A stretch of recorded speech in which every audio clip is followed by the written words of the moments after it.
Если вдруг вы когда-нибудь решите приобрести системный блок из DNS, вспомните об этом видео и посмотрите его еще раз. Всем привет, друзья, на связи Пахом, и сегодня, как и обещал, мы посмотрим на компьютер из DNS, который мне был любезно предоставлен одним из подписчиков, за что ему огромная благодарность. Владелец этого ПК на самом деле уже пожалел, что его купил, произошло это год назад, и как тогда уверяли консультанты, это самая продаваемая и популярная модель в DNS. Стоимость такого системного блока на тот момент была 53 тысячи рублей. Согласитесь, деньги не маленькие и хочется видеть внутри соответствующее железо. Поэтому предлагаю посмотреть, что же там такого поставили нам зеленые человечки. Как вы заметили, осмотр мы будем делать на новом месте, а в качестве эксперта у нас будет приглашенный гость по имени Мурка. Начинаем со внешнего осмотра и видим корпус Thermaltake Versa H17. Он до сих пор используется для многих сборок. Вот прямо сейчас смотрю на сайте и вижу исключительно эти корпуса. Они бывают в двух версиях, с боковым окном и без.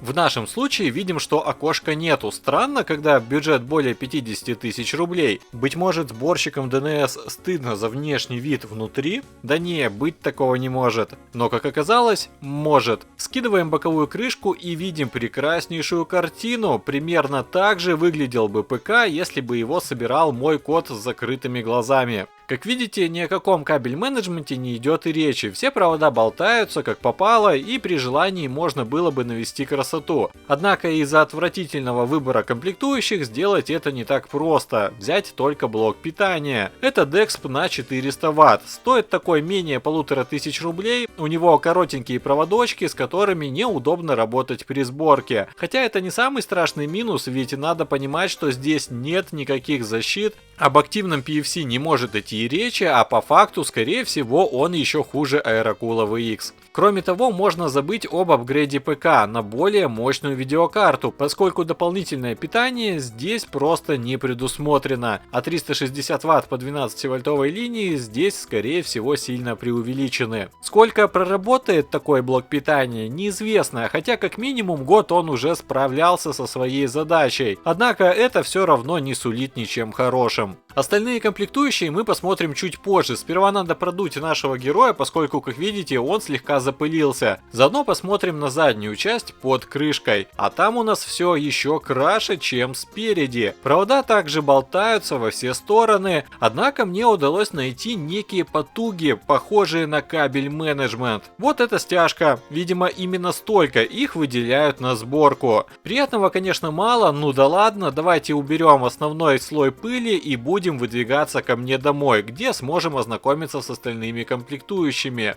А пока мы едем в соседнее село, хочу обратить внимание на один факт. В комментариях проскочило мнение, что цена ПК складывается в том числе из операционной системы. Ее надо учесть при формировании стоимости. С этим я согласен, однако в данном случае, со слов владельца, тут стояла пробная версия на месяц. По идее, DNS продает либо с лицензионной виндой, либо без нее вовсе. И тут напрашивается мысль, что сборщики просто присвоили себе ключ, а потом его где-то продали. При этом подписчику предлагали активировать Windows мимо кассы за 500 рублей. В связи с чем хочу сказать, если представители DNS увидят данный ролик, прошу ввести контроль за такими случаями и не допускать их. Тем временем мы доехали до дома и можем рассмотреть видеокарту. Достаем ее из корпуса и видим GTX 1050 Ti в самом простеньком исполнении, без дополнительного питания. Карточку я бы охарактеризовал как начальный уровень для игр на минималках. Да, она потянет все игры, но какой от этого будет комфорт? Сказать сложно, лично для меня этого уже все-таки маловато. Тем более напомню, что мы потратили более 50 тысяч рублей. Окей, едем дальше и смотрим на оперативную память. По-хорошему здесь хотелось бы видеть 16 гигабайт в двухканале, но, к сожалению, тут красуется всего лишь одна планка, и та на 8 гигабайт. Это некий Gold Key, вот честно, в первый раз вижу такую память, и маркировка на чипах у них такая же. Частота, как видим, 2400 МГц CL17. Конечно, этого маловато, и мы будем иметь проблемы со стороны не только низкого объема, но и одноканальной работы ОЗУ, в результате чего чаще будут проскакивать микрофризы и лаги в сложных проектах.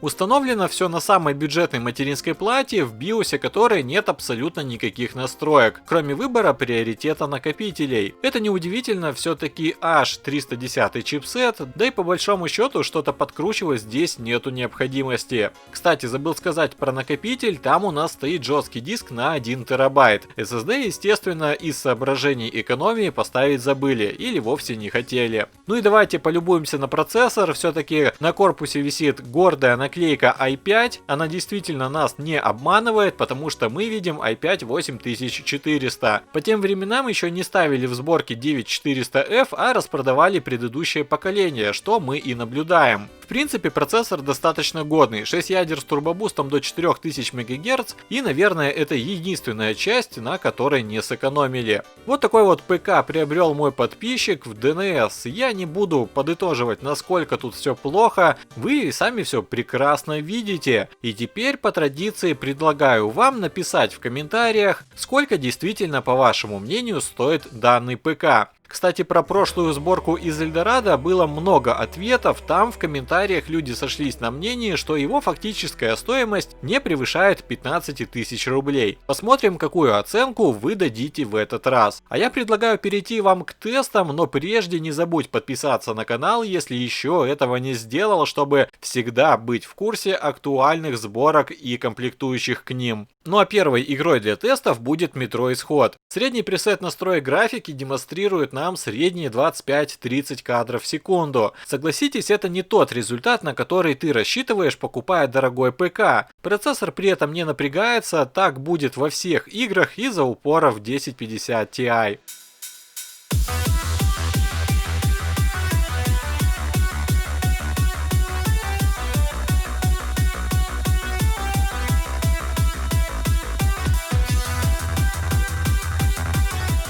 Следом наблюдаем за Rage 2, также средний пресет графики Full HD и получаем порядка 40 кадров в секунду. Конечно, при таком фреймрейте игру пройти можно, но приятного из этого будет мало. Тем более, что я не выходил в открытые локации, где одна плашка ОЗУ даст о себе знать.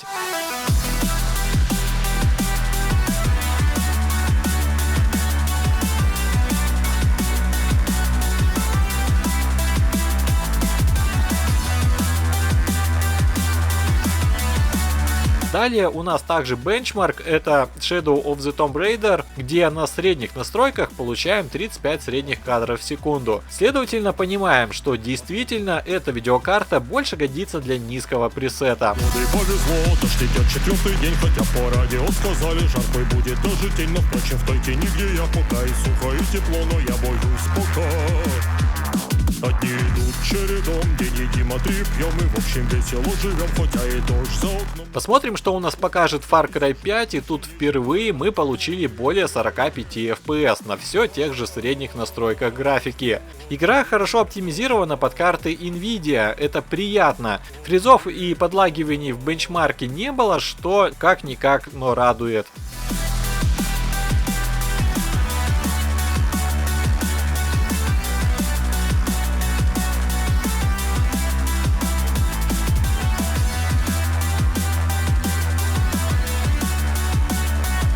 Последней игрой для тестов я взял Final Fantasy 15. Тут, видимо, возможности данного ПК были переоценены. Все-таки стандартные настройки, они же средние, нагибают туда же 1060, не говоря уже о 1050 Ti с памятью в одноканале. Отсюда и кривой график фреймтайма с пиками, копьями и палками, но с, как ни странно, 35 FPS. В итоге мы понимаем всю плачевность ситуации. Данный ПК однозначно не стоит своих денег. Хотя ролик сделан не для того, чтобы его засрать, а для того, чтобы хотя бы маленькая часть моих зрителей не совершала в будущем ошибок при покупке долгожданного игрового товарища. Поэтому, как минимум, если вы от безысходности пойдете покупать готовую сборку в DNS, попросите посмотреть внутрь. Они не ставят пломбы и скинуть крышку не составит труда. Зато вы сразу сможете понять, какой мастер его собирал. Ну и понятное дело, что всегда лучше сделать это самому. Поэтому делайте покупки с умом, тщательно внимательно изучайте то, что планируете купить, и успехов вам в этом интересном деле. Ну а я в свою очередь говорю спасибо всем тем ребятам, которые досмотрели до конца, вы самая лучшая аудитория. И все ваши лайки, подписки, а самое главное комментарии ежедневно мотивируют меня на создание лучшего контента для вас. На связи был Пахом, еще раз спасибо и пока-пока.